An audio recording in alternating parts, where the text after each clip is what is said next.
जियो मकैनिका तेरे रोले। लो जनाब बंदा अज मेरे को आया आंदा उस्ताद जी कोई 15-20 दिन हो गए ने मैं सलेंसर टुट गया सी ते मैं वैल्ड कराया सी शहरों एक बंदे कोलों मकैनिक कोलों ते उन्हें वैल्ड तो कर दिता सी लेकिन इहदियां पोर्ट वाशलां मैं काफ़ी पवा बैठा लेकिन फिट नहीं छिड़दा पिया फिट करदा रहिंदा ते इनू एक तो चैक करो फिट क्यों करदा दूसरा सलेंसर फिर टुट गया इनू वैल्ड कर दिओ।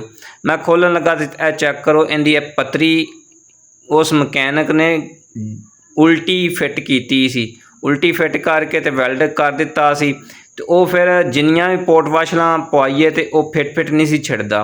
इस वास्ते जनाब हुण मैं खोलिया इस पतरी नूं हुण इस सही तरीके दे नाल सीधी रख के ते सही वैल्ड करके देंदा इंशाअल्लाह इत्थों गाटा इंदा सलेंसर दा नहीं टुटेदा।